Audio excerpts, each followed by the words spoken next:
வழமையாகவே பரபரப்பாக காணப்படும் கொழும்பு செட்டியார் தெரு இன்று மிகுந்த ஆரவாரத்துடன் காட்சியளித்தது.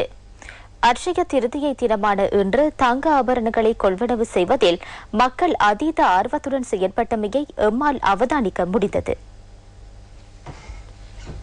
தமிழர் பாரம்பரியத்தில் அணிகலன்களுக்கு எப்பொழுதும் தனியான ஒரு இடம் உண்டு. அக்ஷய திருதியை தினத்தன்று மங்கள பொருட்களை கொள்வனவு செய்தால் வருடம் முழுவதும் அஷ்ட ஐஸ்வர்யங்களும் பெருகும் என்பது ஐதீகம். மழையுடன் கூடிய வானிலையும் பொருட்படுத்தாமல் தங்க ஆபரணங்களை கொள்வனவு செய்வதற்காக பெருந்திரளான வாடிக்கையாளர்கள் இன்று வருகை தந்தமையை அவதானிக்க முடிந்தது. அக்ஷய திருதியை தினமான இன்று நகைகளை வாங்குவதற்கான காரணத்தினை நகையகத்திற்கு வந்திருந்த வாடிக்கையாளர்கள் இவ்வாறு தெரிவித்தனர். இன்னைக்கு அக்ஷய தீதினால கொஞ்சம் நல்ல நாள் வாங்கினா கொஞ்சம் பெருகுன்றாங்களாம், அதனால வாங்க. தங்கத்தின் விலை அதிகரித்துள்ள போதும் அக்ஷய திருதியான இன்று வியாபாரம் களை கட்டியிருந்ததாக தங்க நகை வர்த்தகர்கள் நியூஸ் ஃபர்ஸ்டுக்கு தெரிவித்தனர். தங்கத்தோட இன்றைய விலை 52,000 ரூபா விற்கிறோம்.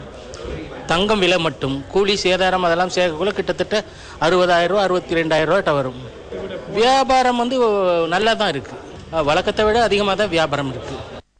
மகாவிஷ்ணுவின் அவதாரங்களில் ஒன்றான பரசுராமர் அவதரித்த நாளாகவும் அட்சய பாத்திரம் அருளப்பட்ட தினமாகவும் ஐஸ்வர்யங்கள் பெருகும் நாளாகவும் பல்வேறு சிறப்புகளை கொண்ட திருநாளாக அட்சய திருதியை விளங்குகின்றது. எனினும் முன்னைய காலங்களில் அக்ஷய திருதியை அவ்வளவாக அறியப்படாவிடனும் தற்போது வியாபார நோக்கத்துடன் இந்த நாள் விளம்பரப்படுத்தப்படுகின்றதா என்ற சந்தேகமும் பலரிடம் நிலவி வருகின்றது.